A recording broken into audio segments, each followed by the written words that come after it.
Matt, just the first half turnovers, and Yeah. is that where the game just kind of got away from? Yeah, no question. That and the free throws, and then those late turnovers.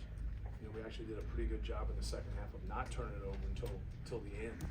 You know, we had three, costly turnovers there at the end where we needed to get, a crack at it. But we really talked about how they pressured and got into you last year here. We had 10 turnovers in the first half here last year. Then we came back and actually took the lead in the game, and then they made that shot at the end. But we just said, like, we can't repeat that. Let somebody beat you a different way. Like, keep giving yourselves a chance and take care of the basketball. And so when you have 11 turnovers in the first half, and the game before you had 7 for the whole game,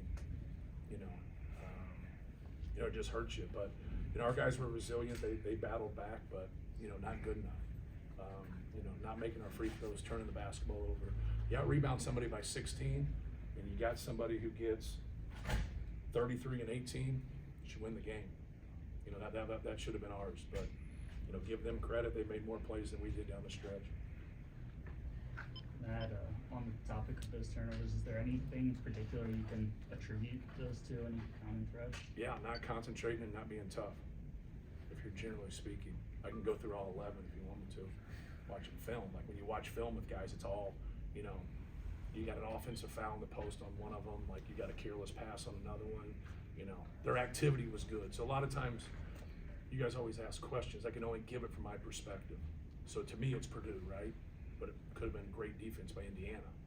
But each possession is different. When you talk about missed free throws, you're talking about a free throw. It's the same thing all the way through, right? Each free throw is the same, 15 feet, no one's guarding you, all right? But turnovers are different. Some could be travels, some could be double dribbles, But the pick sixes kill you. And they just kept getting in transition. And it happened last year. Trace got in foul trouble last year in the first half, and they just kept playing in transition. So not to say that they can't play in the half court because they really shot the ball well in the first half.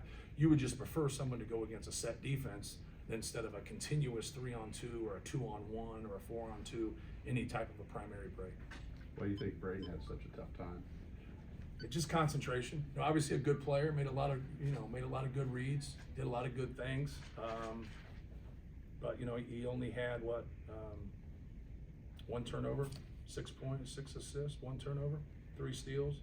But he just didn't get going shooting the basketball. He's our best free throw shooter. He went 2 for 4. So, but he's a good player. We're gonna keep him. Matt, talk about Trace. You recruited Trace. You've seen him kind of grow. Trace is fabulous. Just a great person. Great player. We were on him early and put a lot of time into him, and obviously he chose to come here, and that's his choice. But he's fabulous, man. He's added more pieces to his game. His decision making when he first started, when you doubled him, was just okay, and now he's gotten where he's really good. But tonight he was physical. Like when he made moves and he did stuff, like our guys were bouncing off of him. I mean, it was impressive. Like he made a couple spin moves and the dunks, and he's got a bright future. There's some really, really intelligent NBA people out there that understand that. So you can look at those mock drafts or whatever, but he's going to spend a long time in the NBA. He's fabulous, and he's a super, super person. When Caleb Swanigan passed away, he reached out to me and sent me a text, and it just kind of shows you, what's inside of him. Matt, the turnovers in the first half obviously were huge, but you had 3 1-possession games and turned the ball over, down 1, down 2, and down 3 in the final 4 minutes. No doubt. How big of backbreakers were those that, Yeah. if you score there, maybe it's a completely different outcome? Yeah, no question. Because if you can flip that a little bit and tie it or take the lead, it's just a different feeling. You're up 15. I think the most they were up in the first half was 16. I thought it was a little bit more. And so now it's really hard to overcome that when you kind of look, the air kind of goes out of you and things get quiet in your own arena, because now you're going to let that lead get away, which happens a lot in basketball, right? And so that was a crucial time. And I feel for our guys, just a couple careless plays that we like to have back. One of the plays where the turnover was my fault. Like I should have got a timeout. I just kept thinking, Zach, we had him a couple times and their pressure took it away, and I should have got one. And so out of those 3 turnovers, I got to take one of those. What changed in the second half early to cut the lead? Yeah, well, when it first started, like we were scoring, but they were scoring too. And then we made a little bit of a surge right before that timeout where we cut it from 15 to 9, and then when it went from 16 to 12, it stayed at 9. And that's what we really talked about in there. Like, you know, hey, you got to chip it away. You can't trade baskets with them at this point. Like, you know, you got to be able to get stops and do some different things. And, you know, we were going to establish Zach. We were going to go to him. Like, we didn't think they had an answer, you know, for him. We wanted to go right to him. They were just fouling him and grabbing him and holding him. And it's hard. It's hard for those officials. They can't call every single one of them. I like to tell them that I think they can. And so like that's all we were trying to do. But with that, when they overdo things and they double, you got to make some shots. You know, Brandon Newman made one. David Jenkins made a couple. Caleb made one in the first half. Mace made one there in the second half. But we're a better shooting team than 6 for 18. You know, we're a better shooting team than 10 for 17. They didn't guard us at the free throw line, right? They might have guarded our threes, but they didn't guard our. You know, you can't guard people at the free throw line. So just, you know, one of those games. But when you get those kind of opportunities and you got a guy that's, you know, going to the well like that and they can't stop him, you know, that's the great balance when you can make those threes along with what he was doing. What's the most important thing they can take from this game? They should learn from That this Purdue game? game? Yeah. Yeah. Just concentrate. Be tougher mentally in that first half and take care of the basketball. I told our guys afterwards, like, nobody tries to miss a three. Nobody tries to miss a free throw. Like, I've never been upset. I've been upset with a bad shot.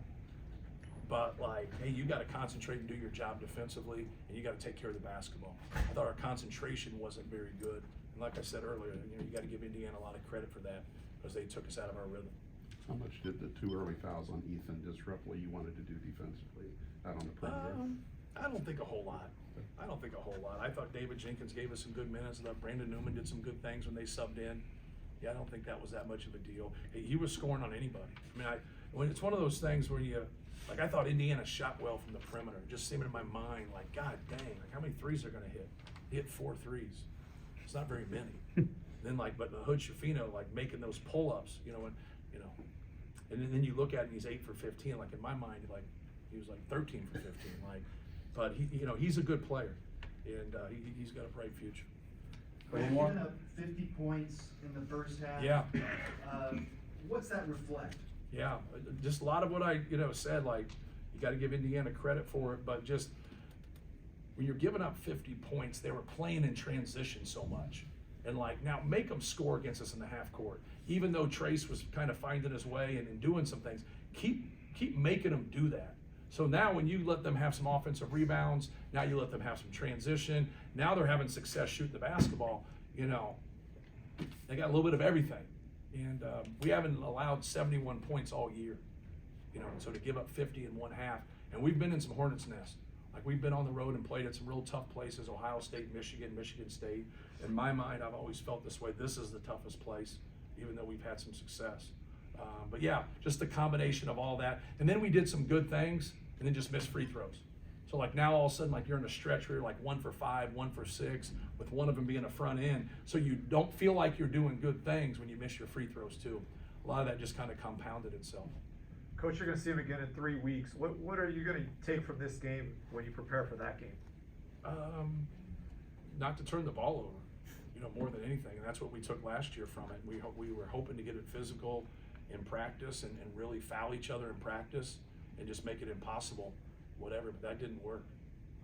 I think it's the combination of their approach and also the environment that sometimes, you know, guys get emotionally drunk and lose it.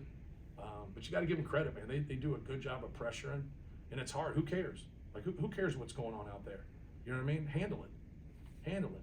Like, don't worry about it. It's just a basketball game. If it gets physical, it gets physical. You got to be able to play. If they start calling things close, you got to adjust and be able to play.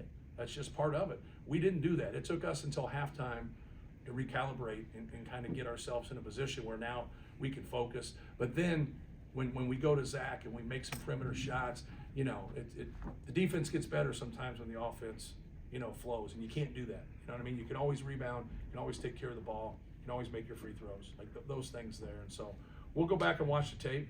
And one of the dumbest things in the world is getting interviewed after a game before you watch tape.